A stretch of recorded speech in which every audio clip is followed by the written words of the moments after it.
mais palavra, crescendo na graça e no conhecimento, pra glória de Deus, pra glória de Deus. Pode mais. A paz do Senhor, povo de Deus, a paz do Senhor, pode mais palavra, chegando na área com mais um entrevistado, mais um podcast, mais uma bênção nas nossas vidas e na vida de quem vai estar nos ouvindo e nos vendo em mais esse episódio. Quem é que vem aí hoje aí, Douglas? Nosso amigo para falar da igreja de Corinto, Pastor Alexandre. Pastor Alexandre. Bem-vindo, pastor. Bem-vindo, palmas, Pastor Alexandre.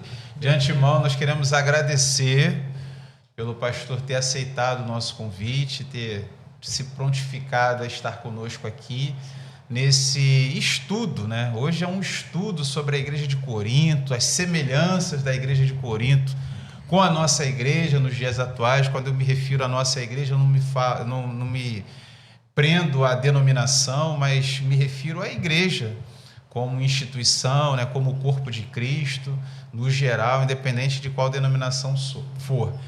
Mas, de antemão, pastor Alexandre, né? Quem é pastor Alexandre? Se apresente em nome de Jesus. Eu sou o reverendo Alexandre Araújo Ferreira, casado, 2 filhas, 59 anos de idade. Legal. Pastor, professor e, assim, apaixonado pelo estudo sério da palavra de Deus. Glória a Deus. E a gente entende que, com muita alegria, que esse estudo sobre a igreja de Corinto é um estudo muito edificante e que nos traz conhecimento que vai sinalizar muito de acordo com a igreja atual que nós vivemos. Eu vejo até a carta aos Coríntios como uma carta profética dos dias atuais, da igreja muito contemporânea. Né? Sim, isso é ótimo. Então, vamos começar do começo, né? Vamos começar do começo. Quem eram os coríntios e por que Paulo sente a necessidade de escrever uma carta para eles? Ok. Corinto era uma região, um comércio internacional. Ali a gente tinha um comércio do Oriente ao Ocidente, então era um grande centro comercial. Perfeito. E como esse grande centro comercial, nós tínhamos povos de toda parte do mundo, trazendo aí uma grande quantidade de culturas diferentes. Com isso, nós tínhamos povos de várias partes do mundo. E isso, de fato, influenciava toda a cultura de Corinto. Então, Paulo ele vai estar ali na segunda viagem missionária. Paulo vê a necessidade de uma difusão do Evangelho, já que ele tinha povos do mundo inteiro. Paulo era muito estratégico. Paulo ele gostava de grandes centros, porque era uma forma mais rápida, uma estratégia mais rápida de evangelismo. Então, Paulo vê ali a necessidade extrema de uma igreja. Então, Paulo funda a igreja. Ele passa ali em torno de 18 meses nessa igreja, ensinando, cuidando, criando liderança. E aí Paulo vai para Éfeso, né? Paulo passa ali 3 anos em Éfeso. Quando ele começa a receber notícias, né? Vai falar ali da casa de Cloé, entre outros corintos, ele recebe agora as notícias do que estava acontecendo na igreja. Perfeito. Então, a partir daí, Paulo vê a necessidade, né? Na terceira viagem missionária, Paulo vê a necessidade de escrever essa carta, que é uma carta... Por causa dos problemas que estavam acontecendo ali, né? Então ele funda a igreja, né? Na segunda viagem missionária. Depois ele sai, vai para Éfeso. E quando ele chega em Éfeso, ele começa a receber o WhatsApp, né? Não para de tocar, né? O pessoal mandando as informações. E aqui tá assim, aqui tá assado. Não estou brincando. Mas ele começa a receber as informações dos problemas da igreja. E aí ele sente a necessidade de escrever a carta. Interessante que a igreja de Corinto, Paulo já sabia que ia ter muitos problemas. Devido a essa diversidade de cultura, de religiões, né, a gente percebe que com isso ia vir muitos problemas. Grande centro, grande cidade. Grande cidade, né? A gente pode olhar, por exemplo, para São Paulo, aqui no Brasil, né? No Rio de Janeiro, a gente vê uma miscigenação, Não que isso seria um problema em si, mas com isso vem outras culturas, Sim, claro. vem outros costumes. E é um grande E a desafio. igreja, ela não sai do povo, né? O povo é que está dentro da igreja. E é por isso que precisa, de fato, da restauração daquele povo ali da igreja. O povo era salvo, o povo era batizado, mas o povo ainda continuava com a cultura dentro dele. Ainda que reconhecesse Jesus como Salvador, ainda que reconhecesse o batismo em Cristo, mas a cultura continuava dentro daquele povo. Aí surgem todos esses problemas que nós vamos falar. Né? Qualquer semelhança é mera coincidência. Cruza aí, pai. Então, pastor, já que estamos falando da igreja de Corinto, que possuía características, culturas, problemas, né, que são muito atuais, contextualizam muito bem com a igreja de hoje, iniciando aqui um dos problemas que a igreja tinha. O senhor gostaria de que o senhor falasse sobre o problema das divisões, das facções que a igreja tinha, da falta de acordo, de comunhão que elas tinham. Então, a igreja de Corinto, eles almejavam muito a oratória, né, o conhecimento, a filosofia, e isso fazia com que o povo fosse competitivo. E essa competição estava entrando dentro do coração daquele povo de uma forma muito sólida. Tudo isso culturalmente falando. E com isso, essa competição ela era expressada até mesmo dentro da obra de Deus. Né? Um falava, eu sou batizado por Paulo. E outro, não, eu sou por Apolo. E assim por diante, eles se dividiam porque essa competição estava dentro da normalidade deles. Aqui no início da carta ali, Paulo começa citando, né? Começa citando essa divisão, essa competição. E, na verdade, tudo isso atrapalhava o quê? A unidade, a comunhão. Então, essa competição mostrava, na verdade, a necessidade de uma restauração da mente deles. Um povo dividido não chega a lugar algum. Não chega. Né? Jesus vai falar isso. Né? Reino dividido não subsiste. Não subsistirá. Então, nós podemos ter divergência de pensamento. Isso faz parte do ser humano. Ninguém pensa mas igual, nós né? temos que ter o mesmo propósito. E eles não estavam desse jeito. Quem era o melhor? Quem era o mais eloquente? Quem era o melhor professor?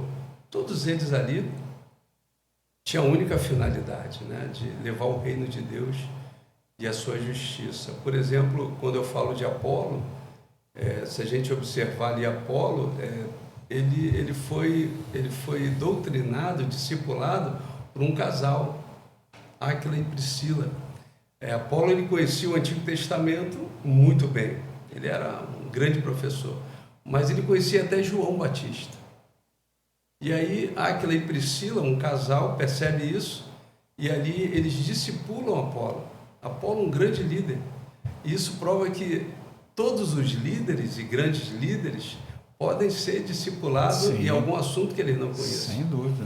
E aí Apolo tem esse crescimento, Apolo começa a ser usado pelo Espírito Santo mais ainda, e provando que todos nós precisamos dessa união.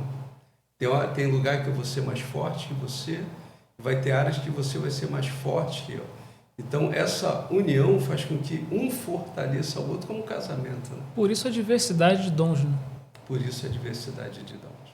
Nós vamos falar daqui a pouco. É verdade. Então, assim, quando a gente fala de uma igreja dividida porque alguém quer ser melhor do que outro, parece que isso só acontece na França, né? Mas no Brasil,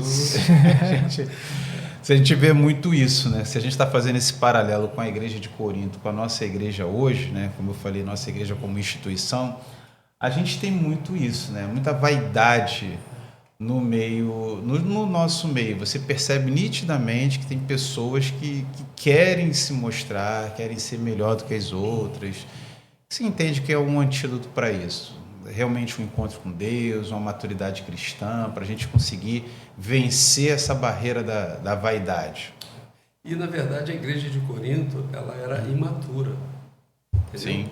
Ela precisava de um amadurecimento. Na verdade, a gente chama isso de santificação, né? Isso é um processo. Sim. Quando a gente recebe a palavra, quando a gente entende o ministério, a gente entende que eu preciso mudar, mas essa mudança é progressiva. Por isso que eu fico preocupado às vezes de uma pessoa com uma idade no evangelho madura querer exigir de um novo convertido a mesma maturidade. A diferença do veneno para o remédio é a dosagem. É verdade. Então, até a minha exortação, eu posso matar alguém. Claro. Eu tenho que ser longânimo, né? Isso é um ponto interessante que você tocou, pastor, porque assim, a gente, de regra em geral, a gente não consegue ter muito filtro com relação a isso e saber exatamente como cobrar e como exigir de um irmão. E não respeitamos as limitações. Porque, por exemplo, às vezes, vamos pegar um exemplo aqui, um homem de 30 anos se converteu. 30 anos é uma história, não é um senhor de idade, mas também não é um jovem. Então já tem uma estrada aí, já aconteceu alguma coisa. Como é que eu cobro ele? Sabe, eu não posso afrouxar muito, mas também eu tenho que entender o tempo dele, a história dele de vida. Às vezes é uma pessoa que já foi casada, às vezes é uma pessoa que já foi muito namorador, ou qualquer outro tipo de problema, enfim. Isso é um detalhe, né? É porque, assim, o evangelho, ele é uma mudança radical. Sim. Mas essa mudança radical, ela é aos poucos, né? Enquanto estivermos nesse corpo, nesse tabernáculo, estaremos sempre em transformação.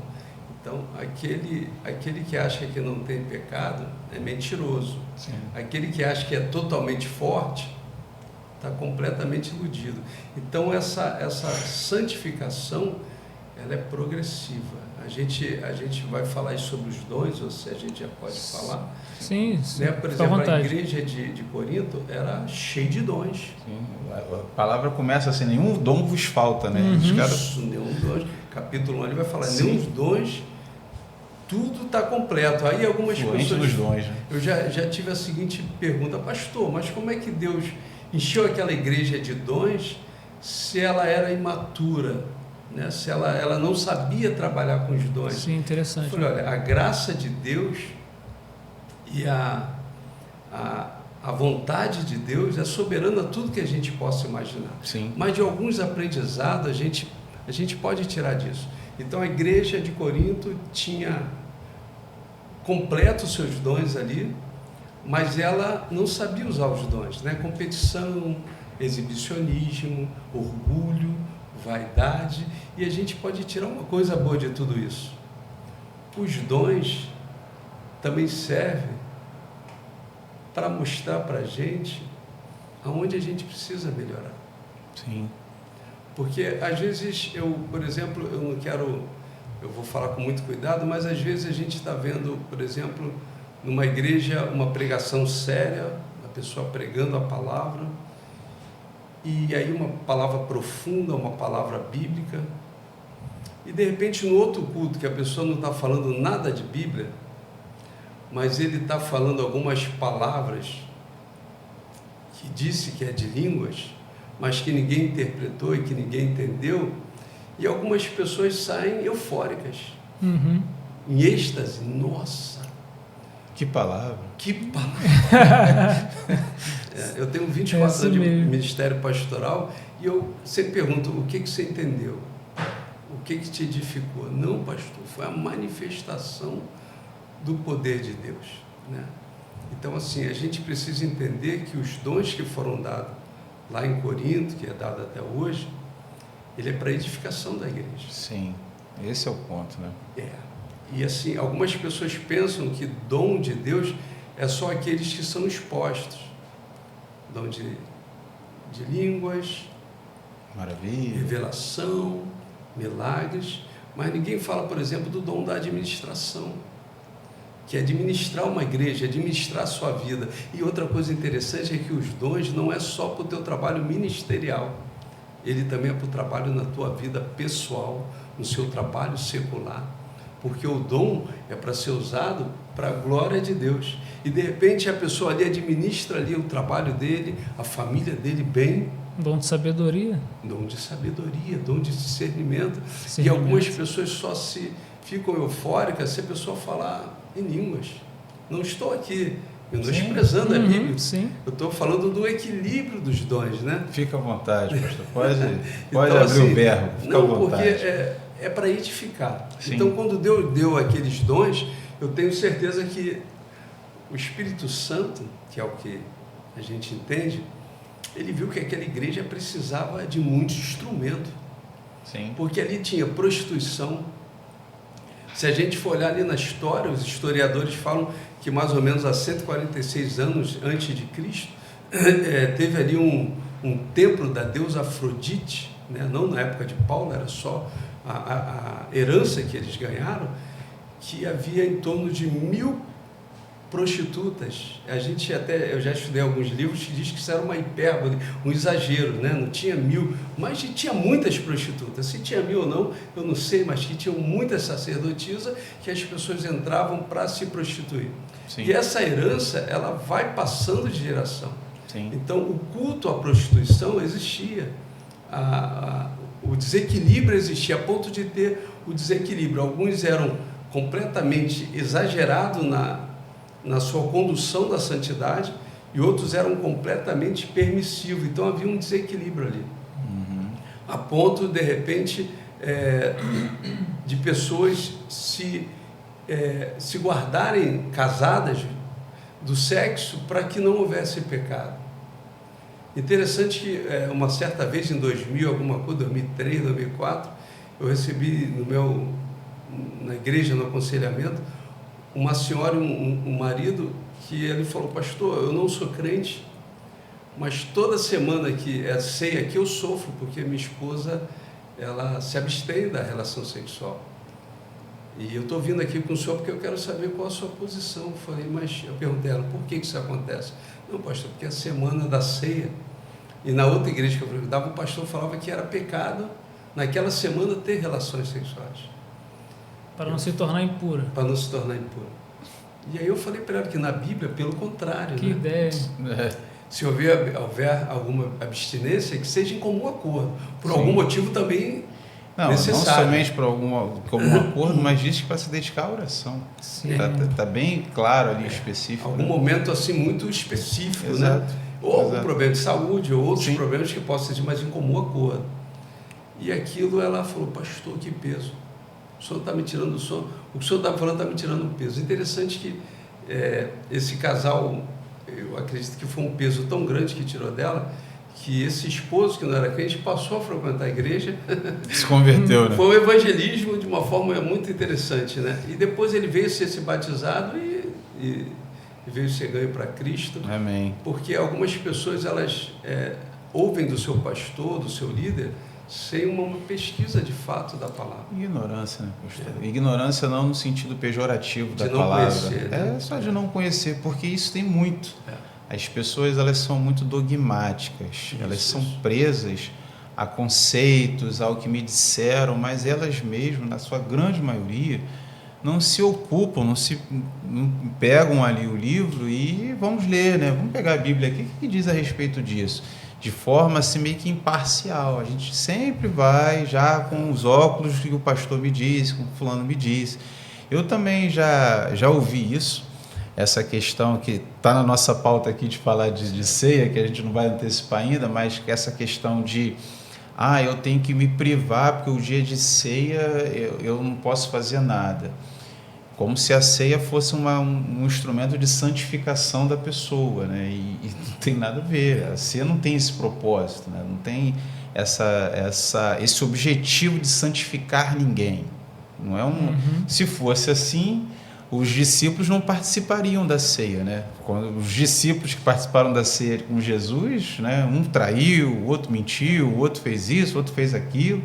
Então, Jesus não tinha que deixar ninguém em cima da mesa ali, sobre a mesa, porque eles não eram dignos, né? A questão não é dignidade, a questão não é santidade, é um outro propósito.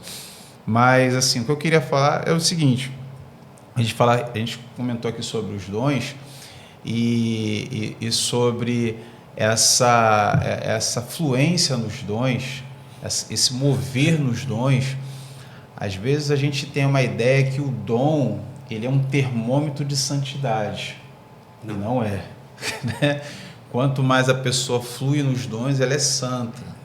Né? Então, isso também tinha na igreja de Corinto. Né? O que o senhor me diz sobre isso? É porque assim, o dom, Deus dá a que Ele quer como Ele quiser. Sim. É pela graça, né? Sim.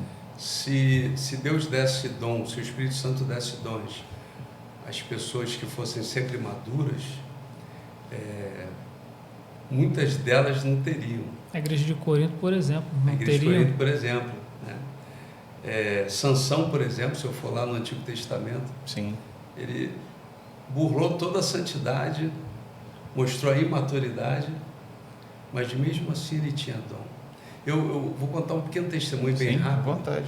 Em 2004 eu fui comprar um carro usado, e eu olhando o carro, a vendedora olhou para mim e falou assim: o senhor é pastor? Eu falei: sou, pela graça de Deus. E ela contou um testemunho. Ela falou: pastor, eu vou me confessar aqui com o senhor. Eu falei: o que houve? Ela: olha, eu sou líder de uma igreja, líder de jovens, muito jovens, sob minha liderança. Antes de eu me converter, eu era homossexual, e eu caí de novo, uma jovem da minha igreja, e muito difícil porque as pessoas souberam disso, mas uma coisa que eu queria falar com o senhor que eu não entendi, eu queria a sua explicação. Eu falei: pô, não, se eu pudesse, eu consegui. Ela disse que enquanto estava em pecado com essa jovem na igreja dela, ela foi para muito longe, um lugar muito longe, para poder tomar ali uma cerveja com essa jovem, se beijar, trocar olhares e tal. E ela sentou num botequim, num lugar muito a erro, muito a erro. E lá dentro elas tomando cerveja, rindo, se beijando, se abraçando. E tinha o tempo todo um alcoólatra, uma pessoa bêbada, caída no chão lá. Ela viu desde quando chegou. E ela disse que em determinado momento esse homem se levantou, bêbado, olhou para ela, as duas, e começou a chorar muito. E falou assim, e ela chorando para mim: volta para casa, diz o Senhor. Rapaz, Eita. volta para minha casa, porque a obra que eu tenho na tua vida eu não completei. E ela chorando muito, ela: pastor, Deus usou um bêbado, um homem que estava caído. Como que Deus pode usar um bêbado? Eu falei: Ele te ama tanto. Deus, Ele te ama tanto que Ele usa quem Ele quiser, como quiser, para mostrar para você que o amor dele é imenso. Ele quer o seu arrependimento. É isso, profundo e forte. Profundo e forte. Então, assim, às vezes as pessoas se envaidecem porque tem um dom, mas o dom é para trabalhar, né? Isso. Exatamente. O dom é para trabalhar, é Ser para usado edificar a naquilo que igreja, for útil. para fortalecer, para crescer, né? Para fazer a obra de Deus. E o dom está desde aquele que abre a igreja, desde aquele que recepciona a pessoa, aquele que limpou o banco, até o pregador, até o ministério de louvor. Todos ali estão debaixo da graça de Deus. Então, quando acontece um batismo, todos participaram. Sim, Porque é um corpo. exatamente. Né? Eu trabalhei no hospital, na área técnica, eu trabalhei em algumas áreas, 36 anos. Né? Trabalhei na área de patologia, na área de banco de sangue, hemoterapia, na enfermagem.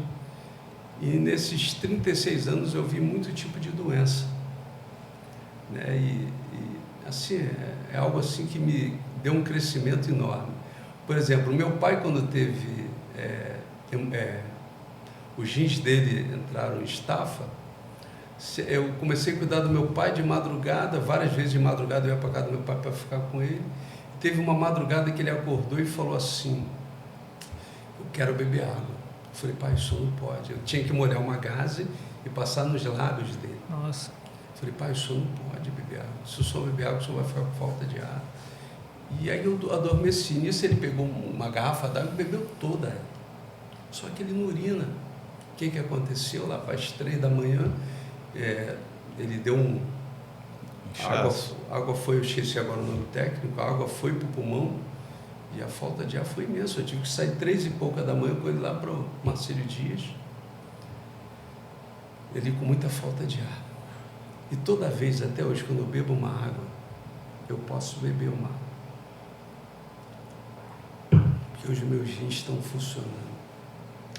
Quando a gente leva isso que Paulo, né, ele fala que nós somos um corpo, todos nós temos grande importância. Quando a gente olha para o olho, a importância de um olho, a importância de um nariz, eu operei meu nariz, eu não respirava desde pequeno, e eu operei agora, operei em novembro. Rapaz, quando o ar entra, eu chego a sentir gelado no meu rosto. Aí o médico, agora tu vai sentir o ar entrando. E às vezes são pequenos detalhes, como um pé, por exemplo, uma unha inflamada, ou um pé machucado, porque às vezes a gente não olha nem para o pé, né? Às vezes o pé está lá embaixo, mas ele é tão importante para te manter em pé. O pessoal sempre fala que se tirar um dedinho do pé, desequilibra. Faz uma falta danada. Então, isso é a igreja. Os dons não é para eu me sentir melhor. Sentir Todos melhor, maior. Maior, mais competitivo. Uhum. Não. O dom é uma ferramenta para que a igreja seja abençoada. Mais nada do que isso. E Deus seja glorificado, exaltado. Então, isso é uma confusão. Então, na verdade, os dons, ele também vai servir para te mostrar o pecado que está oculto. Tem muita gente que é vaidosa, orgulhosa, arrogante e vai apresentar quando for ganhando os presentes de Deus. O dom é um presente para ser usado. E às vezes eu preciso entender que eu sou arrogante e às vezes eu nunca prestei atenção nisso. Mas quando eu recebo o dom, o meu pecado vai vir à tona e os meus irmãos vão perceber isso. É por isso a importância, Paulo diz lá, né, se eu não me engano, no capítulo 5, tinha um jovem que vivia com a esposa do seu pai, o pecado que não foi tratado. Sim. E alguns que, eu posso errar o capítulo, né?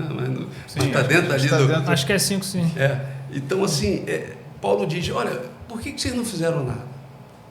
Ele tem que ser exortado, ele tem que se arrepender. Se não se arrepender, tem que ser tirado do meio da igreja, porque senão vai contaminar todo mundo, e contamina todo mundo. Sim. E lá em 2 Coríntios você vai ver que ele foi restaurado, ele foi exortado, usaram até de muita autoridade, até quase mataram ele, porque depois que Paulo falou, foram muito firmes, né? A gente tem que ter o equilíbrio, como o senhor falou ali, mas foi importante a disciplina. Mateus ali, capítulo 18, vai falar sobre isso, a disciplina. Chama o teu irmão e corrige ele. Se ele entender, você ganha o seu irmão. Se não, chama 1 ou 2 testemunhas, e se não adiantar, leva a igreja. Isso é importante, porque tem igreja que acha que a correção não faz mais parte. E aí Paulo vai falar, olha, deixa que ele, se ele não quiser ouvir a correção, deixa viver com as consequências do seu pecado. Porque está na presença de Cristo, é necessário arrependimento o tempo todo. Verdade. Para que eu tenha continuidade. Então, os dons, ele vai ser necessário para que o meu pecado até apareça, para que ele seja curado. Então, os dons servem para muitas coisas, né? Entendi. Manda uma aí, Douglas. Então, pastor, continuando aqui sobre os problemas da igreja de Corinto, o mundanismo, as características mundanas, porque esse povo, essa igreja era recém-formada, era a igreja imatura, a igreja nova, estava começando a caminhar, estava num processo, como o senhor citou, e é até normal, até aceitável que ela apresente alguns problemas por conta da imaturidade, ser novo na fé, está caminhando, está vivendo esse processo. Falando sobre o mundanismo, algumas características mundanas que ainda existiam na igreja de Corinto, contextualizando com nossos dias de hoje, você poderia citar algumas características mundanas que tinham na igreja de Corinto, que o senhor enxerga na nossa igreja de hoje? Uma coisa interessante que eu gostaria de falar antes é que esse mundanismo, ele veio por causa dessas diferenças de culturas, né? Povos de diversos lugares. Diversos povos no mesmo local. Interessante que hoje, né, se a gente analisar, por exemplo, eu viajo muito, eu sempre estou em vários lugares. Então, pelo Brasil, eu já fui, poucos lugares foram que eu não fui. E eu já fui em interiores do Brasil, que eu achei interessante. Eu falei, caramba, não tem mais aquela diferença nos costumes, na vestimenta, por exemplo. A mesma roupa que você vê hoje em Nova Iguaçu, você vê em vários lugares do Brasil. A vestimenta, a forma de se vestir. E aí antigamente você não tinha uma globalização de informação como nós temos hoje. Apesar da televisão globalizar, ela não globalizava tanto. E hoje nós temos uma tecnologia digital que está em todo canto. Sim.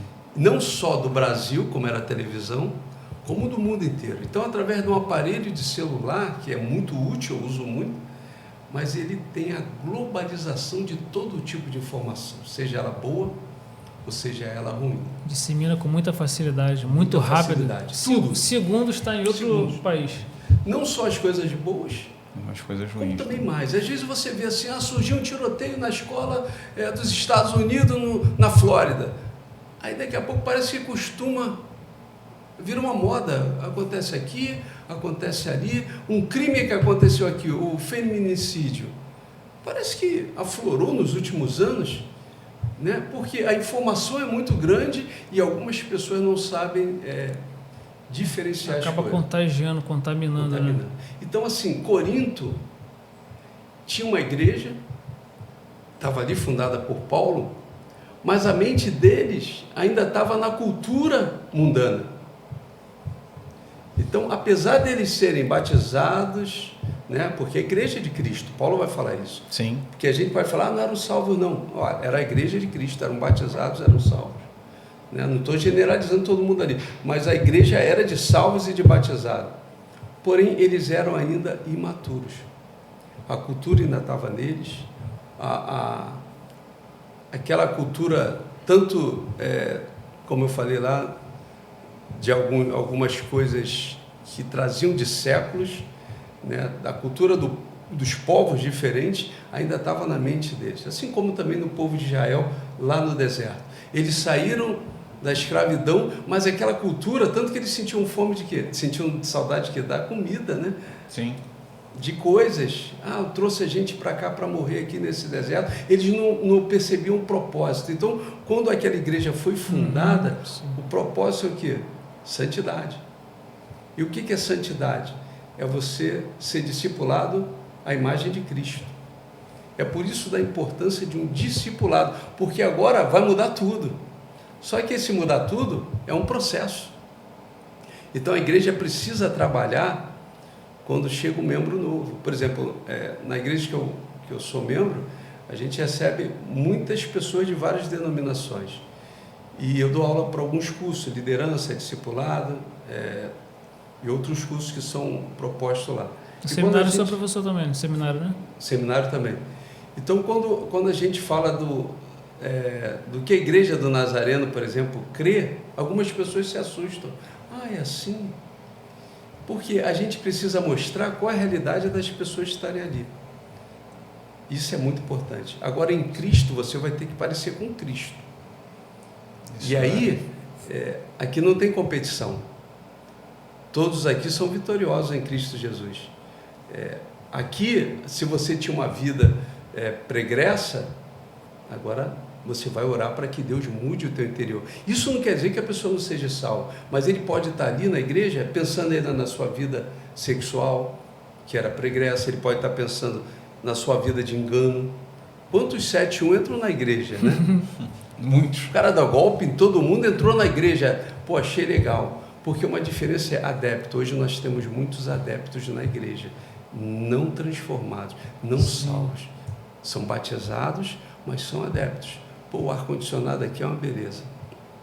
Olha, o Ministério Louvor é um espetáculo. O rapaz ali tem uma voz, um soprano. Mas não é isso, a igreja é para salvar. Transformação, então, transformação, conversão. Você precisa agora morrer nas suas ideias, nos seus pensamentos. Cristo precisa nascer. Isso é uma obra do poder de Deus. Desculpa interromper, pastor. O senhor tocou no assunto aí, queria pegar um gancho, só para o senhor acrescentar aí. O senhor falou sobre o discipulado. A igreja de Corinto, esses problemas que ela tinha, estaria mais ligado ao povo, à igreja mesmo, ou à liderança? O senhor teria, acho que está envolvido aí? Eu creio que a liderança, né? É muito importante, né? Também. É muito importante a liderança ser bem preparada. Por isso que antes de 2 anos, a Bíblia fala para você evitar botar a mão sobre alguém e colocar ele como líder, porque existe um tempo para você ser líder. Você precisa ser discipulado. Essa mudança, ela acontece a vida inteira, mas existe uma mudança básica na tua vida. E antes de 2 anos, a Bíblia fala que é imprudente você colocar alguém numa liderança, porque precisa de tempo. Sim, porque alguns resultados, eles são consequências também de falhas, vamos colocar assim, de liderança. Né? Liderança, isso. E assim, é muito triste que hoje, eu nunca generalizo, mas hoje você vê muita liderança na igreja por amizade, Sim. por política. Quem é o seu líder? Quem são os seus líderes? A pessoa influente, opa. Fluente. Ah, fulano fala muito bem. Aí eu estou entrando na filosofia da igreja de Corinto. Fulano é fluente. Sim. Fulano, não, é oração. A Bíblia diz que é oração. Né? Oração e discipulado.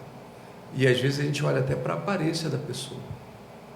Então, assim, como é que a igreja está fazendo? Está entrando na mesma política da igreja de Corinto, que ali continuava a igreja imatura, uma igreja sem discipulado, sem transformação, ou eu tenho olhado para uma liderança que tem sido alguém que talvez não tenha tanto conhecimento, mas é um discípulo? A gente só tem isso, eu acredito que a gente só consiga discernir isso com o dom de discernimento. Ótimo, pô, isso é maravilhoso. Porque, assim, nos falta isso, né? Alguém, agora eu estou generalizando, que tenha esse feeling, né? Essa percepção em Deus para conseguir separar as coisas.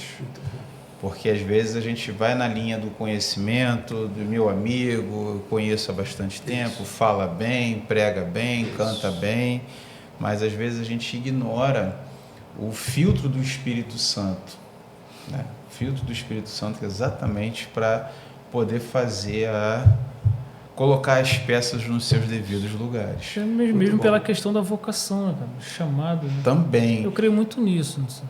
Mas assim, você tem 2 caminhos aí, né? Inclusive até a Bíblia fala a respeito disso, na parábola que a gente chama dos dons, né? Dos talentos e tal. Isso. Assim, existem aquelas pessoas que têm um dom nato, elas nasceram com isso, e tem as pessoas que desenvolvem de acordo com o seu esforço, com o seu trabalho. Sim. A parábola diz isso, né? O cara tinha 3, ele trabalhou, ele desenvolveu mais 2, mais 1. Então eu consigo entender isso na igreja também, desde que a pessoa não seja negligente, porque existem as pessoas que fazem de qualquer maneira e tal, mas assim, quando você é zeloso, eu não sei tocar um instrumento, mas me colocaram aqui, a gente até estava brincando no início aqui da nossa conversa, nos bastidores, né? Igreja pequena é assim, tu toca tudo, tu sabe disso, né? Tu toca tudo. Tá vendo a necessidade? Aí você vê, não tem ninguém, eu vou tocar guitarra ali, mas, eu não sei. Tá, eu não sei hoje, mas eu posso me dedicar, posso estudar, posso me esforçar e aprender. Ninguém toca nada mesmo, então eu vou tocar de qualquer jeito aqui e foi. Alguém vê as crianças sozinhas, todo culto vê as crianças sozinhas, poxa, eu vou pegar as crianças para discipular. Vou buscar um livro, um curso, uma informação e vou cuidar das crianças agora. Aí você vê, é o meu dom cuidar das crianças, é meu chamado? Talvez não, mas por amor à obra, eu vou me esforçar e vou dar o meu máximo. Daqui a pouco chega alguém que foi de fato chamado para isso e acaba exercendo melhor, mas assim, para não perecer a obra, muitas vezes a gente se sacrifica. Igreja pequena sabe disso. O que a gente mais faz, acho que a primeira coisa que eu não fiz em igreja pequena, acho que foi cuidar de criança, porque o resto a gente já fez tudo. Eu também passei uma igreja com 10 pessoas, a gente fazia de tudo, minha esposa, minhas filhas, de tudo um pouquinho. Botei no Augusto Calda, vamos lá aprender teclado, ela ficou 1 ano e pouco, tocava, né, dedilhando, tem um som no corpo. Exatamente. A gente vai de bateria tudo. Com pão, a gente vai de tudo, mas por amor. Eu consigo enxergar isso por amor, para que a obra continue, porque a gente vai se desdobrando. Então, assim, quando a pessoa se empenha nesse ponto, eu acho válido, ainda que não seja o teu chamado, não fazer de qualquer maneira, não é esse ponto que eu estou dizendo, vou fazer aqui, não tem ninguém. Se esforçar para que aconteça. Se esforçar para que aconteça, exatamente, o termo é esse. Pastor, assim, mudando um pouco de assunto, mas ainda dentro do assunto de Corinto, E a ceia do Senhor, né? Você vê que Paulo ele se ocupa ali no capítulo 12, se não me engano, para doutrinar, no capítulo 11, né? 1 Coríntios 11. Ele doutrinar os coríntios. Na realidade, até o texto básico que a gente usa para celebrar a ceia, a maioria das igrejas usa esse texto para celebrar.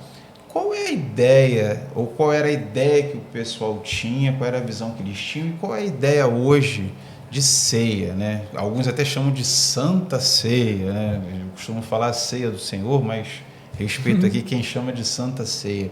Existe misticismo em volta, a gente tem um entendimento errado. O que Paulo estava doutrinando, explicando, clareando a mente do pessoal ali em Corinto? Eu vejo assim, que na época de Corinto, como o mundanismo estava dentro ainda do povo, dentro da igreja, nós tínhamos ali várias classes sociais. Então, os ricos, eles estavam acostumados a chegar primeiro ao melhor lugar. Nada diferente, né? Nada diferente, né? Então, esse pensamento mundano de melhor lugar, de área VIP na igreja, área VIP. Chama área VIP também. Camarote. Não é novo, Camarote, né? Desde aquela época, né? Então, eles faziam isso, né? Os pobres chegavam depois, os ricos na frente, eles bebiam até se embriagar-se, comiam até acabar tudo, e os pobres... Quem tinha mais fome, né? O pobre chegava, talvez nem comesse, nem bebesse nada. Sim. E aí você perdeu o propósito da ceia. Sim. Comunhão, né? Comunhão. Então, até você cear sozinho não é legal. Sim. É comunhão. É ter pessoas juntos. Então, Paulo vê aquilo, eu imagino Paulo, meu Deus, isso está tudo errado. Então, Paulo explica que é comunhão, é estar junto, é o corpo de Cristo, é igualdade, né? A gente precisa pregar a igualdade. Igualdade no sentido que não tem cor, não tem sexo, não tem ninguém aqui melhor do que ninguém. Todos nós somos iguais diante de Cristo. Classe social, né? Nada. Tem rico, não tem pobre, não tem preto, não tem branco, não tem índio, nada. Somos todos da mesma igualdade, em termos de pecado, em termos de condenação, porque todos pecaram e destituídos estão da glória de Deus. Então, se não for pela graça de Deus, nenhum de nós teremos salvação. Então, diante de tudo isso, Paulo tenta passar para ele essa necessidade de estar todo mundo no mesmo nível, na mesma comunhão, celebrando o quê? A morte, mas também a ressurreição de Cristo Jesus. Então, Paulo traz essa correção, Paulo estava sendo discipulador, né, dessa igreja. Sim. E hoje, as igrejas têm essa consciência? Não, né? Hoje o pessoal se confunde muito o que realmente representa a ceia. Aí a gente não pode, como eu falei, né, generalizar. Sim.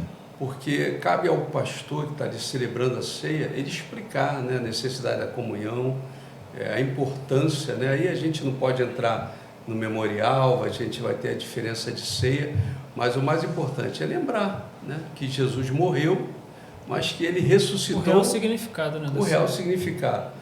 E que se nós quebrarmos essa ressurreição, como queriam fazer na igreja de Corinto, não, Jesus, não existe ressurreição, tal, acabou a nossa fé. Sim. Se Cristo não ressuscitou, acabou a fé. Para por aí tudo. E Sim. Paulo também combate isso também. Ó. Ele ressuscitou e aqueles que estão em Cristo ressuscitarão como ele ressuscitou. Então, tudo isso é importante. A ressurreição de Cristo não pode ser quebrada e nem desacreditada, porque ela é real. Então, vamos, né, provocar mais ainda, né? A gente gosta dessas coisas, né, pastor? Sentou aí, a gente vai provocar. Eu posso, na condição de pastor, proibir alguém de cear? Então, depende, né? Eu costumo dizer o seguinte: a ceia é para aqueles que creem em Jesus. Eu não estou falando nem de batismo. Você crê em Cristo, né? Porque a gente entende isso. Crê em Cristo. Você crê que Jesus é o teu Salvador?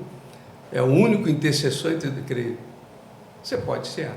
Agora, se a pessoa fala, olha, eu não creio em Cristo, mas eu vou cear, não está tendo significado Só vai nenhum. estar ingerindo um alimento. Só vai estar ingerindo. Então, assim, por que proibir? Eu tenho que explicar a ele, olha, não tem função para você, porque é um corpo.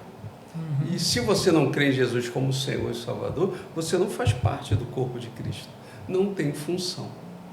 Então, assim, aquele texto que diz que come e bebe indignamente, come e bebe para sua própria condenação, não discernindo o corpo do Senhor, né? 1 Coríntios fala sobre isso. Ele está se referindo à crença, à fé. Sim, na sua ele opinião? também está claro, porque se você não tiver essa crença, essa fé, é a morte, né? Sim, porque É a assim, estou provocando aqui de propósito, né? Mas é porque ao longo de toda a caminhada, e quem nos acompanha e quem é de igreja sabe do que eu estou falando, as pessoas começam a filtrar quem sei e quem não sei. Aí não, você não pode dizer, porque você pecou sexta-feira passada. Você não pode ser, porque você é isso, porque você é aquilo, porque você não é casado, porque você não é batizado, porque você... Enfim, eu não estou entrando em doutrina Crianças, de igreja. né? Não estou entrando em doutrina de igreja nenhuma, né? Até por respeitar aqui a liderança de todas. Mas assim, eu não consigo enxergar na Bíblia ninguém com autoridade para proibir outra pessoa de cear. E a gente sabe que mais lá atrás, acredito que o senhor já tenha ouvido falar sobre isso, tinha até uma lista de quem poderia ou não. Tinha igrejas que faziam lista. Fulano pode cear, fulano não pode cear. Então eu imagino, nunca participei de um culto assim, minha igreja não faz isso, mas eu imagino um dia extremamente constrangedor. Né? Você ir lá e você não cear, teu nome está ali na lista, né? De que não pode cear. Então eu acho isso até assim, um abuso espiritualmente falando, né? É meio que uma questão abusiva. Mas por isso que eu estou provocando aqui, queria saber a tua opinião, porque eu não consigo enxergar a ceia do Senhor com esse critério que as pessoas utilizam muito. Uma certa vez, eu vou até contar um testemunho rápido aqui, só para ilustrar o que nós estamos falando. Eu também dou aula na escola dominical, então estava conversando com uma pessoa e que a pessoa falou assim, mas fulana de tal, na igreja que ela ia, ela não podia cear. Mas por que ela não podia cear? Eu perguntei. Aí ela disse assim, não, porque ela mora com um rapaz e não é casado. Tá, quanto tempo que ela mora com um rapaz e não é casado? Não, 30 anos. 30 anos mora com um rapaz e não é casado. 30 anos, Filhos e tal. Aí eu fiz uma pergunta. Aí ela falou assim, não, mas o pastor está certo e tal, não é casado, né? Fiquei quieto. Aí depois eu fiz uma pergunta a ela assim, você crê que essa pessoa, ela é salva? Você conhece ela? Ela é uma mulher de Deus? Não, uma mulher de Deus, uma mulher de oração, conheço ela e tal. Então você crê que quando Jesus voltar, ela morrendo hoje, ela vai para o céu? Sim, claro, com certeza ela vai para o céu. Então você está dizendo que ela ceia no céu, mas ela não ceia aqui? Então Jesus recebe ela nas bodas, mas a gente aqui não recebe ela na mesa? O nosso critério está maior do que o critério de Deus, do que o critério de Jesus? Aí ela ficou assim. É interessante que ali vai estar também assim, examinar o homem, pois a si mesmo. Né? Sim. Aquela autoanálise, né? Sim. Isso é muito importante. Sim. Porque ali também Deus está dando ali a oportunidade, o Espírito Santo, de que se você tiver ali algum pecado programado, alguma falta de perdão, alguma falta de arrependimento, de você ali naquele momento falar assim, eu me arrependo e eu quero lhe pedir perdão. Então, naquele momento em que está sendo servida a ceia, a pessoa, no momento da oração, a pessoa tem condição entre ele e Deus de se arrepender dos seus pecados. Esse examinar o homem, pois a si mesmo, é uma porta que deixa ali para várias situações. Sim. Uma para você ver de fato se você vive uma vida digna de falar, eu sou um cristão, eu morri para que Cristo viva em mim. Sim. E ali você tem a oportunidade de reconciliação. Então Deus, ele é tão amoroso, O Espírito Santo é tão maravilhoso que ele dá todo o tempo, oportunidade do arrependimento. E às vezes nós, como líderes, podemos ter um pensamento de que não vale a pena cear. Na nossa igreja, o nosso pastor ele fala muito, né? Se você está em pecado, você tem a oportunidade de agora de pedir perdão a Deus. E você tem a oportunidade de cear. Que coisa linda isso. Sim. Porque é muito fácil jogar fora. Verdade. Mas o amor de Deus, ele está assim, ó, a cana já está rachada. Eu não quero quebrar a cana. Sim. Eu quero erguer a cana. Sim. Então nós estamos na época, na fase do resgate, na fase da graça. E isso é muito sério. Aquele que ensina precisa ensinar com muito conhecimento. E esse conhecimento é o Espírito Santo. Paulo fala que não é por oratória, não é por conhecimento mundano, mas é pelo poder de Deus. Paulo fala isso nesse momento, dessa dissensão ali eu tenho conhecimento, então é poder de Deus. Esse poder de Deus, ele vai dizer para você o seguinte, é tudo pela graça. A graça não é uma graça permissiva. Sim, isso é importante destacar, né? Que as pessoas podem confundir. Isso, faz o que quiser. Não. Então, assim, a permissão, a graça, o amor, vamos falar do amor, ele precisa, porque o dom sem o amor, Paulo vai falar isso lá em Coríntios 13. O dom sem o amor também, quebrou tudo. Exato. Então, o dom tem que estar junto com o amor. Então, o amor tem que vir junto com o arrependimento. Senão é permissividade. Você está permitindo que o erro continue. Então, assim, é para se arrepender e para ter uma nova chance. Nós estamos nessa fase. Entendi. Interessante que, assim, quando fala do mundanismo, né? Até isso quando a gente não permite que a pessoa se arrependa, que a pessoa ceie diante do arrependimento, a gente está agindo como o lado do mundo.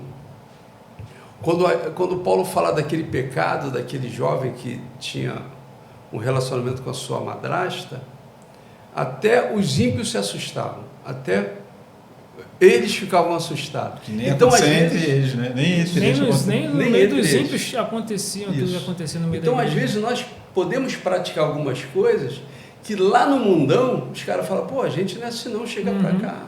Aí tem outras religiões que vão falar, vem pra gente, pô. Aí chega o cara lá do bar, que está às vezes embriagado, e fala, pô, você é dos nossos, senta aqui. E às vezes nós, dentro da igreja, cheio do Espírito Santo, estamos jogando a pessoa fora. Não estou falando, mais uma vez, da permissão do pecado, não estou falando disso, mas da oportunidade da graça ser manifestada através de uma cura, de um resgate, de um arrependimento. Sim. Isso é muito importante. E um gancho nisso aí, pastor. Paulo cita aqui em 1 Coríntios capítulo 8, ele fala algumas coisas sobre a idolatria, que eu particularmente tenho visto muito hoje no meio da igreja. Idolatria a artistas, a pessoas, a diversas coisas, ao dinheiro, a fama e demais coisas, que era presente na igreja de Corinto. Paulo fala um pouquinho no capítulo 8, eu gostaria que o senhor falasse um pouco sobre a idolatria, o que o senhor enxerga na igreja atual nesse sentido e os efeitos disso. São danosos. Assim, hoje nós estamos tendo, por exemplo, pessoas que são remuneradas, mas antigamente a gente falava de oferta, né? Ou ainda se fala de oferta.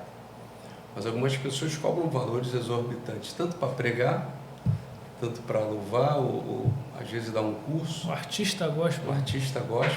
E nessa igreja de Corinto também tinha idolatria. Quando a gente fala, eu sou de Paulo, eu sou de Apolo, era uma idolatria. Nós somos de Jesus. Sim. Paulo exalta exatamente assim, né? Justamente. Então, assim, essa idolatria, ela é tão presente, porque essa igreja, como eu falei no início, essa carta aos Coríntios, ela é muito atual, né? Aí, o povo daquela época é o mesmo povo de hoje. Por isso que a Bíblia ela é atual. Sim. Por isso que a Bíblia é a palavra de Deus. Ela nunca perde a sua contemporaneidade, porque ela é sempre atual, porque o ser humano é atual, independente da raça, da nação, independente, nós somos iguais, né? Muda então, a sua época, né? É atual. Então, hoje em dia as pessoas idolatram cantores. Eu soube de uma igreja que um cantor foi lá, evangélico, pseudo-evangelho, e a igreja derrubaram o portão, derrubaram tudo. Que isso? Porque não tinha mais vaga para entrar, o pessoal derrubou e entrou. Que absurdo. Aí o que eu falo? É um adepto ao cristianismo ou é um nascido de novo que está sendo discipulado? É um membro que tem um pastor que cuida, que exorta, que disciplina, que discipula, ou é só um adepto? Porque hoje nós temos muito adepto. A igreja é legal, a palestra é boa, o louvor é legal, mas não há mudança de vida, não há amadurecimento, não há restauração, não há crescimento. Aí eu vou ser aquele crente imaturo, né? Ou, se for um adepto, nem salvo é. E aí a gente percebe que nem tudo que cresce, nem todo movimento, ainda que seja um crescimento, vem de Deus. Sim. Por isso que eu falei a respeito daqueles que chamam por amizade, aqueles que chamam porque é fluente. Não, é oração. A Bíblia ensina que é oração. Para escolher alguém é oração. Eu tive uma experiência fantástica, que eu era coordenador de 4 segmentos na minha igreja. Discipulado, novos convertidos, formação espiritual e liderança. Eu era o coordenador. E eu queria alguém para me ajudar no curso de liderança. E eu fiquei orando. Na terceira vez que eu orei, apareceu uma pessoa lá da igreja. Eu falei, caramba, mas eu pensei, ele é tão quietinho, ele não tem expressão, ele não fala, ele fica no banco. Eu falei, Senhor, mas se essa é a tua vontade, eu vou colocar ele lá. Aí procurei ele durante 2 domingos e não achei essa pessoa. Aí eu falei, Senhor, eu vou orar, porque o Senhor tem que me dar outro. No 3º domingo, ele veio a mim e falou, pastor, eu tenho orado e eu tenho sentido o desejo de ajudar o Senhor em qualquer lugar que o Senhor queira me colocar. Eu falei, rapaz, o nome dele é Wagner, está lá na liderança, um rapaz... Pastor... Não, ele não é pastor não, ele é um membro meu, Wagner, um homem de Deus, um menino valiosíssimo. Isso deve ter sido em 2017. Até hoje ele está na mesma função, executando de forma exemplar a mesma função e cada vez melhor. Porque a oração, isso é o que você falou, discernimento de espírito. E que isso não vem te vai descer, porque é Deus que cuida. O cabeça é Deus, o cabeça é Cristo, né, da igreja. E a gente precisa ser dependente dele. E às vezes nós queremos agir do nosso impetuosamente. Eu posso fazer isso? Não, ali é ministério, é oração. Eu recebi, em 1998, pode ficar à vontade. Eu recebi o dom de revelação. Eu nunca tinha tido. Eu não tinha dom nenhum a princípio que eu tinha visto. Mas eu já tinha esse dom desde a minha infância, é uma história longa. Aí eu comecei a ter revelação, eu falei, o que é isso? Revelação fantástica, assim, muito grande. Eu falei, meu Deus do céu, o que é isso? Aí eu trabalhava no hospital, em Copacabana, aí eu estava tendo aquele dom direto de revelação. Aí ele tocou a campainha, um amigo meu que trabalhava lá no hospital. Quando ele tocou a campainha, o Espírito Santo me revelou assim, ó, ele está com a fulana, deu nome. E eu não conhecia essa pessoa, que ele estava com caso. Ele é casado, era crente. Ele está com a fulana e essa mulher vai acabar com a vida dele. Eu falei, meu Deus, o que é isso? Só que eu não sabia trabalhar esse dom que eu estava tendo. Estava desenvolvendo. Estava desenvolvendo. E aí eu cheguei para ele e falei, rapaz, você está com um caso com a fulana, o já nome é essa. Na lata. Ele é da cor do pastor, ele ficou branco, da cor dessa folha. Aí ele olhou para mim e foi embora. E ele estava mesmo. E eu comecei a me assustar com aquilo. Eu falei, meu Deus, o que é isso? Eu estava uma vez lá em Deodoro, num banco. Aí o Espírito Santo falou, vai lá e fala para aquele segundo da fila lá, para ele voltar para minha casa. Eu falei, meu Deus. Aí fui lá, falei, desculpa, mas Deus está mandando você voltar para a casa dele. O rapaz ficou assustado, me olhando. Eu fiquei tão assim assustado que eu fui embora do banco. Aí o último testemunho, eu estou saindo do Hospital dos Afonso, eu trabalhava no Hospital dos Afonso em 2000 e 2001. Aí eu estou saindo do hospital, roupa comum, sem farda, vem 4 militares do Exército. O Espírito Santo oferece carona a ele. Eu falei, que isso? Tem um ali que eu tenho que salvar. Eu falei, meu Deus, imagine você, eu tinha na época 30 e poucos anos, falar para 4 rapazes fadados. Eu vi o senhor contando na palavra lá. Rapaz, aquilo foi duro. Eu falei, Senhor, mas era muito forte. Eu falei, estou indo para a mesquita, alguém quer carona? Não olhou para outro e eu. É meio constrangedor. Não, o negócio, e eu assim, passando mal. Eu falei, Senhor. Aí entramos no carro, um ficou em Deodoro, um Marechal, outro. Aí um ficou em Nilópolis e restou um que sentou na minha frente, assim, do meu lado. Eu falei, Senhor, e aí? Dei carona para quê? Eu achei até que estava ficando esquizofrênico. Eu falei, meu Deus do céu. Mas as coisas davam certo. Eu falei, Senhor, e agora? E agora? Aí o Senhor falou assim, olha, ele é da Assembleia de Deus. É do Ministério de Louvor. Mas está afastado por causa de drogas. Diz para ele, se ele não se arrepender do seu pecado essa semana, o diabo vai ceifar a vida dele. Isso é de Nilópolis para Mesquita. Eu falei assim, rapaz, você é da Assembleia de Deus? Aí ele falou assim, sou. Você era do louvor? Ou é do louvor? Ele, sou já assustado. Eu assustado, ele assustado. Eu falei, agora segura. Deus mandou. Sabe o que eu me humilhei desde lá dos Afonso para dar carona para vocês? Porque Deus quer tratar contigo agora aqui. Ó, é isso, e Deus me despejando mais. Aquele rapaz batia no banco assim, tremendo, chorando, ó, e Deus me revelando mais. Aí chegamos em Mesquita, parei o carro, aí botei a mão sobre ele, orei, ele saiu tonto assim. Deus me deu o dom de revelação, a ponto, pastor, de que quando eu fui fazer a prova de pastor, eu tirei nota 6, era 7 o mínimo. E aí falaram assim, ó, você a princípio está reprovado, mas nós vamos fazer prova oral, se você for bem, você passa na prova de pastor. Eu já pastoreava. Sim. Aí eram em torno de 15 pastores. Quando o primeiro ia fazer pergunta, eu já sabia a pergunta e a resposta. Eu nunca tive uma experiência dessa. E começou, era em torno de 20 meia hora de prova oral. Já tinha passado 1h30 e eles não paravam, porque eu respondia na hora, assim, aí teve uma hora que eu não aguentei a glória de Deus. Um pastor, ele até já é falecido, está no Senhor, ele ia me fazer uma pergunta, ele me fez uma pergunta da doutrina da igreja que eu não saberia responder. Aí quando a pergunta veio e a resposta, eu comecei a rir, eu não aguentei a glória de Deus. Ele falou, você está debochando? Porque eu respondia tudo. Eu falei, não estou respondendo, eu não estou debochando aqui, eu não estou aguentando. Aí ele, que é isso, rapaz, brigando comigo? E eu respondendo tudo. Aí teve um pastor que falou, chega, eu já estava passando mal. E eu falei, meu Deus, o que é isso? O que é isso? E assim, eu fui aprovado na prova de pastor pela glória de Deus, pela graça de Deus, pelo milagre de Deus. E aí, quando eu comecei a utilizar esse dom em aconselhamento, em discernimento, aquilo foi uma ferramenta fantástica para mim. Quando o casal sentava, não era sempre não. Isso é outra coisa, não era sempre não. Deus que dá, né? Não somos, quando era necessário. Sim. Teve um casal que sentou e o Senhor falou, o problema dele é o homossexualismo. Sem eles falarem nada. Aí a esposa começou a reclamar, pastor, é isso.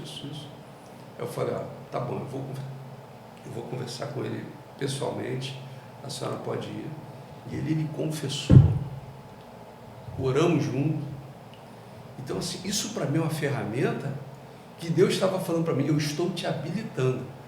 Agora, o que a gente não pode confundir é que isso tem a ver com santidade. Não, é uma ferramenta para que eu possa trabalhar melhor. Não é para se vangloriar. Não é para se vangloriar. Né? O que eu estou falando aqui hoje é para edificação, não é para... Claro. Né? Porque Deus dá quando quer. Às vezes ele fica anos sem me falar nada. Mas tem hora que ele fala que eu fico tonto. Agora, discernimento de espírito, pastor, eu tenho assim intensamente. Que bom. Intensamente. E tu vê que é um dom que negligenciado por muitos, né? Por muitos. Porque é um dom interno.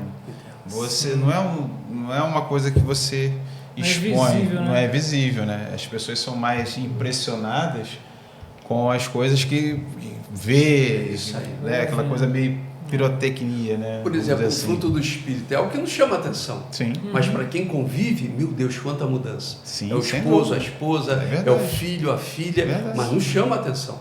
Verdade. Na verdade, ser crente é fruto do Espírito, né? Tem aquilo ali. Isso é realmente ali está mostrando, está sendo transformado. É isso aí. Mudado. Né? Quem te viu há 20 anos atrás, viu e fala, cara, tu mudou muito. É verdade. Pô, você era assim. O pessoal fala mesmo, cara, tu era muito encarnador. Eu falo, era mesmo, cara. Pô, você... Aí o pessoal conta a história e fica assustado, né? Parece até que você... É outra vida, né? É outra vida. É outra vida. Porque é Deus te tratando. Isso a igreja de Corinto não tinha, e a imaturidade fazia competições. Quem aparecia mais no dom de língua, quem aparecia mais na revelação, e Deus, não tem unidade, está quebrando tudo. Sim. Então não vai à frente. Verdade. Por isso que Paulo, né, os dons são instrumentos, não para causar divisão. Enquanto o senhor falava da menina aí, eu lembrei de uma igreja que eu conheço, não querendo expor, porque eu não vou falar o nome, tem uma política, tem uma cultura de promoção por ser influente, por talvez cantar bem, por talvez ter uma condição financeira melhor, ter um carrão, ter um cargo político, um cargo militar. Tem um status, tem lugar, sobe degrau. Não tem, cantinho. E quem tem, vem para o grupo seleto. Quem não tem, aquele cantinho ali. É triste. É triste ver isso. É triste ver isso. E como a gente já falou aqui, é muito atual. É o cenário lá da igreja de Corinto, que infelizmente está no nosso dia de hoje. E eu frequentei algumas vezes, é bem triste ver aquilo ali. E, pastor, estou dando uma olhada aqui em 1 Coríntios capítulo 10, onde Paulo vai falar sobre algumas liberdades ou limites da liberdade cristã. Eu já congreguei em algumas igrejas, já conheço algumas igrejas que têm alguns, vamos dizer assim, culturas ou doutrinas diferentes. Acho que isso é um detalhe que a gente precisa se atentar também, principalmente a liderança, sobre a liberdade. Algumas igrejas, elas são bem, eu não vou dizer controladoras, mas assim, tem um padrão que restringe muita coisa. Exemplos para a galera que está nos assistindo se identificar e ver com mais clareza. Não pode usar boné, não pode pintar o cabelo, pode usar bermuda, esse tipo de coisa. E algumas igrejas soltam demais. A gente é crente, mas a gente é livre, pode tudo. Ou tem nada a ver. Eu acho que tem um ponto de equilíbrio aí. A gente não pode viver, como o Jorge sempre usa esse termo, viver num aquário, numa bolha. A gente não pode viver dentro de uma bolha, nós estamos no planeta Terra, no mundo, vivendo. E a gente também não pode achar que pode fazer tudo. Tem uma balança. Qual o ponto de equilíbrio que o senhor enxerga aí? Hoje nós estamos tendo assim, uma grande dificuldade por causa das famílias. Né? A sociedade está piorando porque a família está piorando. Sim. Então, na verdade, a sociedade é um reflexo da família. Sim.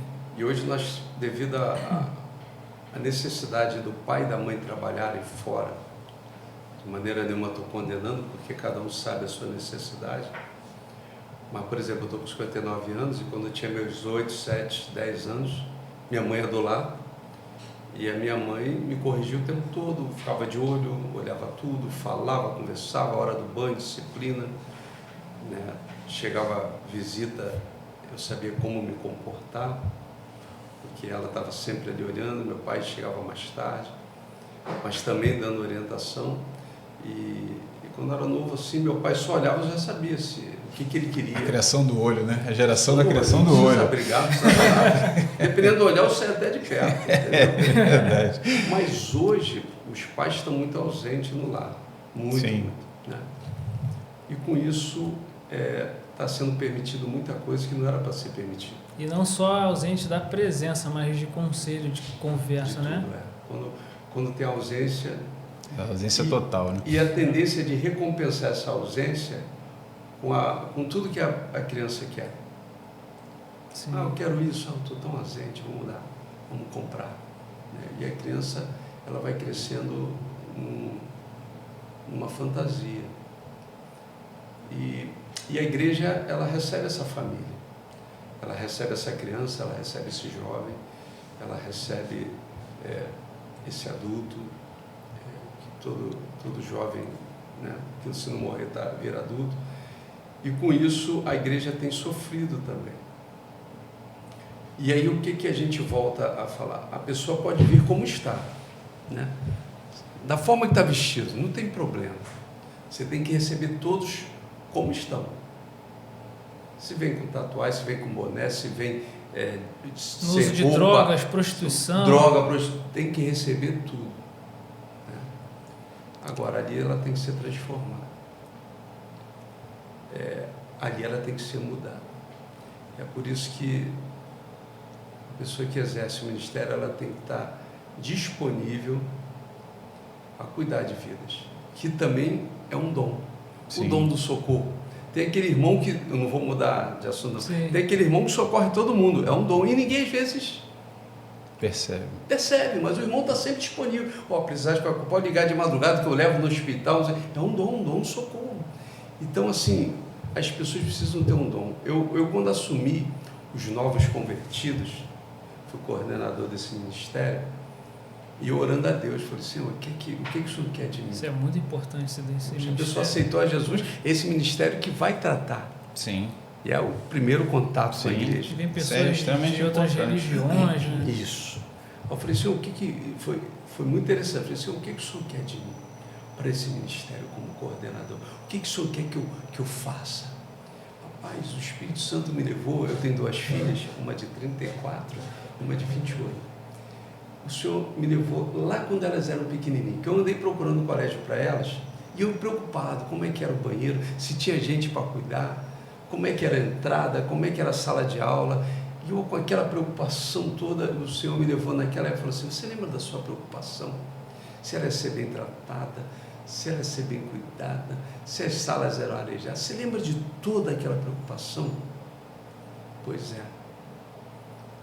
Eu quero que você cuide das minhas crianças, dos meus filhos, com o mesmo cuidado que você tinha com sua filha. Eu não quero que nenhum deles se machuque, que nenhum deles se desanimem. Pai, foi uma coisa tão poderosa. Deus colocou um amor tão grande no meu coração que eu reuni os professores e passei, olha, o Senhor falou. E eles falaram, pastor, é isso que a gente tem essa visão. Porque não importa que tenha 40 anos, 50, 60, é uma criança no Evangelho. E tudo que eu falar aqui, a dosagem, precisa ser muito bem cuidada. As pessoas vão falar um monte de coisa, vai falar, nossa, vou ter que cuidar de tudo isso, né, tal. E aí você tem que ter o amor. Aí a gente entra de novo em 1 Coríntios 13. Se não tiver amor, todos os dons são nulos. Não vale nada. Então o equilíbrio está em quê? Em receber como está, cheio de carrapicho, cheio de dúvida, cheio de ira. Tem gente que entra cheio de ira, tem gente que entra cheio de raiva, tem gente que entra em depressão na igreja, tem pessoas que chegam destruídas. Verdade. E ali Deus vai te usar como um instrumento. Como às vezes você olha para uma ovelha e fala, o que eu vou fazer? Mas é a oração que Deus vai te capacitar. Começa por aqui. Tem momentos que você não sabe o que você vai fazer. Eu tive uma ovelha que ela tinha o esposo com câncer, o filho esquizofrênico, o outro filho com problema mental e o outro desempregado. Caramba. Ela era a primeira a chegar na igreja. E ela falava, pastor, só vai essa semana lá me visitar, vou. E eu tinha que ouvir. Quando eu saía daquela casa, eu falava, Senhor, o que eu vou fazer? O que tinha esquizofrenia, eu trazia em Nova Iguaçu toda semana, quarta-feira, para levar na clínica. Ele era mais alto que o senhor, fortão, e às vezes ele queria ir para a direita e era para a esquerda. Eu, em Nova Iguaçu, corria para um lado para o outro com ele, e às vezes eu parava e falava, o que eu faço? O que eu posso fazer? Às vezes você vai estar assim. E Deus falou para mim, igual falou para Paulo, a minha graça te basta. E aí essa senhora, com tanto problema, e ao mesmo tempo eu olhava para os meus problemas e falava, nossa, são desse tamanho. Sim. Verdade. Quando eu falei do hospital ali do corpo, eu vi a importância de cada órgão, de cada momento. Né? Tem órgão que está escondido, tem órgão que você vê, tem pessoas, né, os olhos, você vê logo. mas o fígado que está ali guardadinho. E o intestino que está ali. Se o intestino parar, para tudo. Coisa simples. Verdade. Né? Então, assim, todos são necessários. Se completam, né? Se completam. Então, o equilíbrio vem disso, do amor, receber todos como estão, porque quem muda é o Espírito Santo. Tem que usar roupa assim, tem que usar... Meu irmão, deixa o Espírito Santo tratar. Tem hora que você... Quantas vezes eu, depois de 30 anos de ministério, de crente, eu orando em casa, e o Senhor me livrou de um perdão que eu precisava pedir a uma pessoa. Já aconteceu isso. Meu Deus, aquela pessoa em tal ano, eu vou lá. Fui lá e me arrependi junto dela. Me perdoa. Eu errei. Porque o pecado, quem tira é o Espírito Santo. A gente pode impor. Tem gente que tem lá blusa comprida, calça, mas cheio de pecado, cheio de ira, cheio de problema. Sim. Então, assim, eu sou muito assim, o ambiente vai te forjando, né? Eu tenho um amigo que ele era hippie, ele conta cada história, ele falou, começava a olhar para o lado assim, ele, essa roupa não está legal. Ele mesmo ia se consertando. O Espírito Santo incomoda, né? Incomoda. Ele começa a se adequar. Né? Se adequar. E tem aquele que muda mesmo, né? Que uma coisa é você se adequar, outra coisa é a transformação. Então eu sou muito assim, né? Não está legal? Por exemplo, teve uma pessoa que entrou com um boné na igreja, aí o pessoal ficou chateado. Aí depois ficamos sabendo que a pessoa estava com câncer e que por ele estar mas o câncer era na cabeça, não era nem, e por ele estar com um troço muito feio, ele botava um boné. Para disfarçar, né? Para esconder. O que é um boné diante de tanta coisa que Deus quer fazer? O que a gente às vezes precisa aprender é parar de prestar atenção em muita coisa que não é Exatamente. Não é útil. Verdade. Se por causa de um boné você vai tirar alguém da igreja, poxa, que evangelho é esse? Sim, sem dúvida.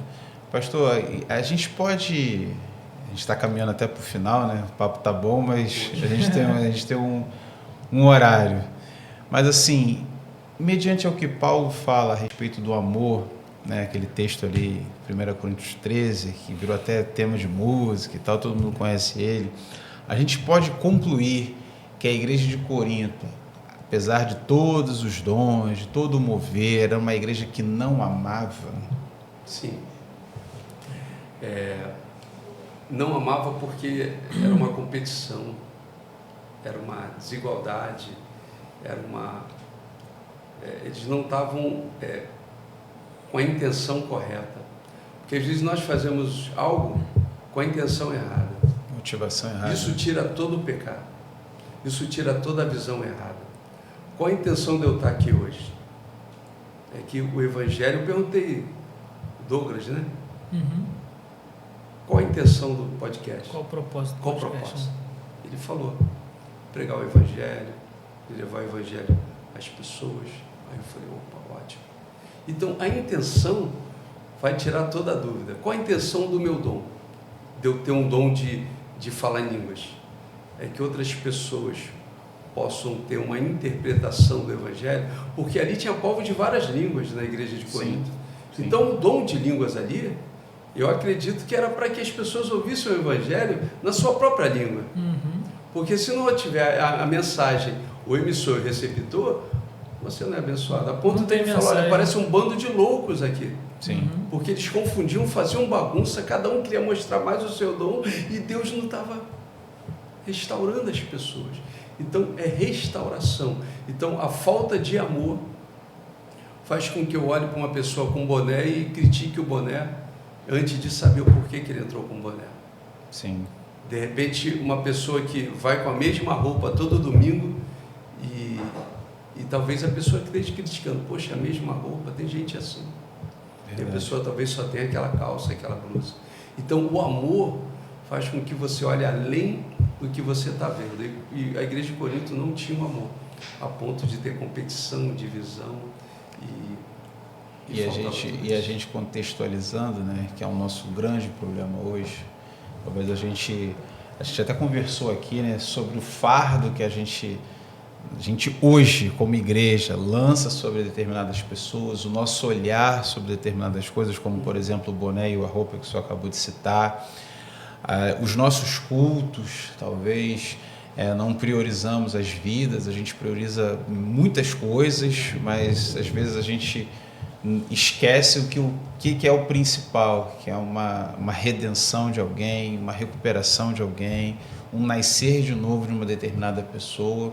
Então, às vezes, a gente está muito preocupado com muitas coisas, né, e esquecemos o principal, que é o amor, né? Como Paulo mesmo diz, aquela alma, né? aquela vida, né, cara? Ainda que eu tivesse tudo, ele fala de dons, ele fala de obra, né? Ainda que eu vendesse os meus bens, ainda que eu me entregasse e tal, se a minha motivação não é o amor, né, não faz sentido. Se quando nós nos reunimos aqui, né, até hoje também com esse propósito, por amor às vidas que vão, a gente sempre fala sobre isso, né, que vão assistir ao nosso podcast, a gente não sabe quantas pessoas irão assistir, a gente não sabe quantas pessoas serão alcançadas pelos cortes. Tem pessoas aí que estão esperando ouvir uma palavra de Deus, de uma resposta que estão buscando em oração, um processo que estão passando. Então, enfim, tudo isso faz parte do corpo, tudo isso faz parte do Evangelho, que é de fato levar boas novas para as pessoas, né? Levar a palavra de Deus, essa palavra que não é nossa. A palavra nossa não resolve nada, né? A nossa palavra não resolve nada. A gente vai ficar conversando aqui, mas a palavra de Deus transforma.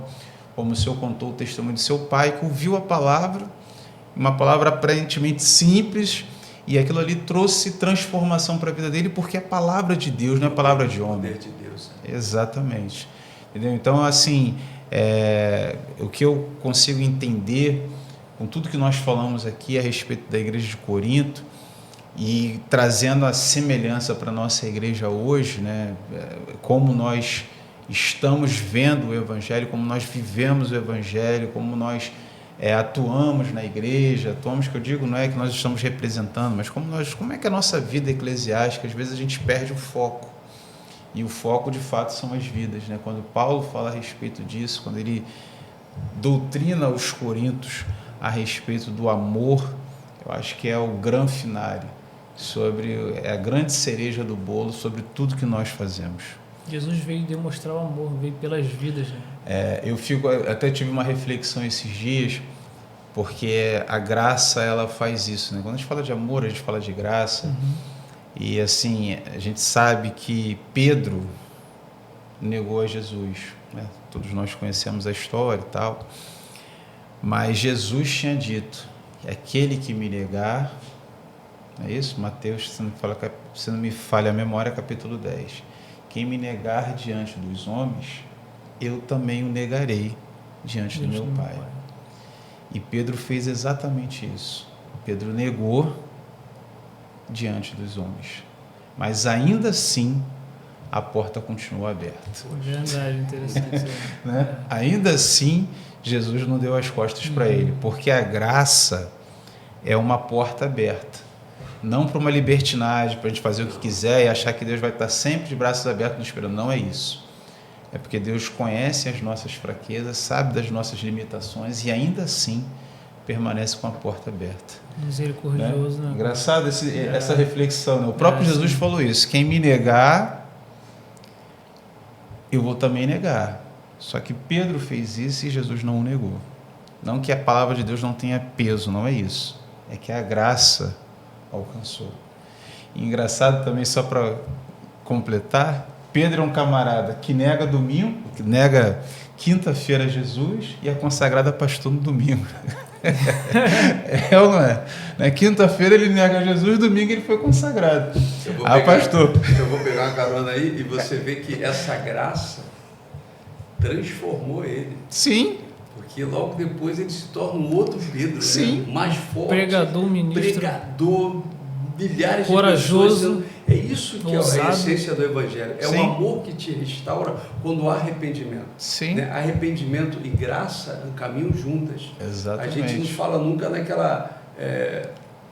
aquele modo permissivo de pecar, não é isso? Sim, sim. Por isso que Paulo fala, tem que ter disciplina. Sim, exato. Se não se arrepender, exclui porque senão vai contaminar.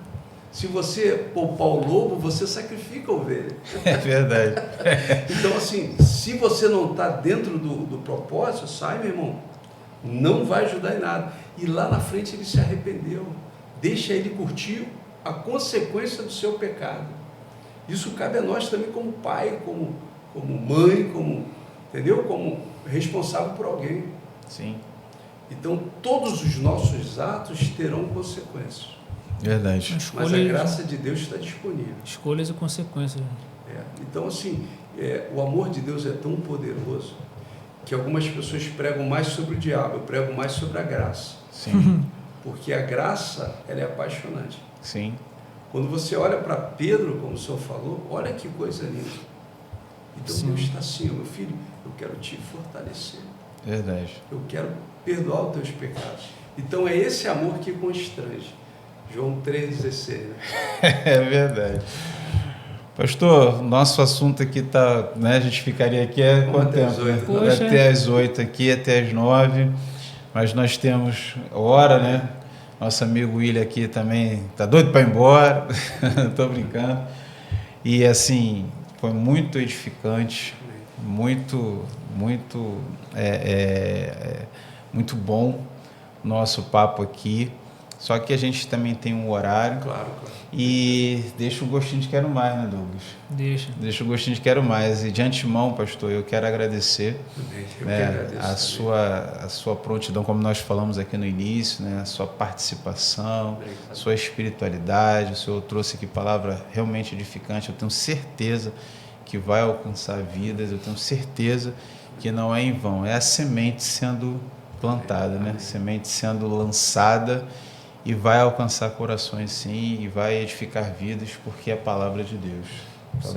Da minha parte aqui, pastor, obrigado por ter aceitado o nosso convite, ter colaborado aqui com todo esse conteúdo por umas palavras, e como a gente conversou no início, o Jorge citou, o objetivo é abençoar aqueles que nos assistem. A nossa intenção é que essa mensagem chegue o máximo de pessoas possível e a palavra de Deus impacte a vida das pessoas. E, de fato, a gente vive hoje num mundo bem difícil. O contexto da igreja é desafiador, mas como a gente disse aqui, como o senhor citou, tem espaço para todo mundo. Vem do jeito que está. Porque algumas pessoas pensam assim, não, do jeito que eu tô, eu não posso ir para a igreja, eu preciso parar de fazer isso, parar de fazer aquilo. Vai. Uma igreja onde o amor de Deus opera, reina ali. Vai ter alguém lá para te receber, vai ter alguém para te discipular, te amar, cuidar. E que você queira viver, como a gente acabou de citar, queira viver uma transformação. Queira ser mudado, queira ser transformado pelo Espírito de Deus e se alinhar ao querer a vontade de Deus. Obrigado por essa palavra, obrigado pela presença aqui, que o Senhor seja muito abençoado por Deus, o Senhor, sua família, seu ministério, o Senhor prospere. Deus abençoe muito, Senhor. Obrigado mais uma vez por estar com a gente. Eu que agradecer vocês aí, o propósito é excelente, né? Pregar a palavra, e eu tenho paixão pela palavra, pela graça de Deus, pelo amor de Deus, e uma palavra séria, né? Porque tem muita gente aí ouvindo youtubers que não são comprometizados com a palavra, né? Então, hoje em dia a igreja ainda enfrenta isso também, né? Tem vários concorrência, pensamentos, né? várias correntes, mas assim, Deus está no controle. Sim, amém. com Parabéns certeza. para vocês, muito obrigado, tá? Que Deus abençoe você nessa caminhada aí. Gratidão. Tá certo, pastor. A gente costuma abrir o espaço para o pastor passar os seus contatos, suas redes sociais, se alguém quiser entrar em contato com o pastor, convidar para pregar, convidar para palestrar na igreja, como é que eu faço chamar... Participar dos cursos lá, Participar das dos aulas, cursos, seminário. como é que eu falo com o pastor Alexandre? Pastor Alexandre, eu estou sempre na primeira igreja do Nazareno de Nilópolis, né, ali Sim. na Rua João Pessoa, 1469. O problema é que o Instagram, eu não lembro como é que está gravado lá, né? Mas eu tenho meu telefone, que é 21 98629 4570. Então, estou aberto aí. Eu dou palestra também de próstata, todo mês de novembro, que também não precisa ser mês de novembro, né? Pode ser qualquer mês. Eu dou uma palestra sobre os cuidados do homem, também vários tipos de estudos, vários tipos de ensinamentos, que eu trabalho com área de ensino, eu gosto muito dessa área. Sim. Então fique à vontade aí, o que achar necessário. Amém. Tá? Glória a Deus, que Deus isso aí. abençoe a vida do nosso pastor. Esse foi o Pode Mais Palavra de hoje, com o nosso pastor Alexandre, essa bênção de Deus. Você que nos assistiu, curta, comenta, compartilha com o maior número de pessoas possíveis, nos sigam nas redes sociais, ativa o sininho de notificação para você receber as nossas atualizações, nos ajude a levar conteúdo, né, de qualidade a maior número de pessoas possíveis, para que a gente possa de fato contribuir para o reino de Deus. Não é isso, Douglas? É isso aí. Então esse foi o nosso... Não deixe de dar o like aí e compartilhar, hein? É Ajuda verdade. muita gente, como o nosso propósito aqui é alcançar vidas, ajuda a gente aí. Tá certo. Esse foi o Pode Mais Palavra de hoje. Deus abençoe a todos. Fiquem com Deus, fiquem na paz. Amém? Deus Glória a abençoe. Deus. Valeu.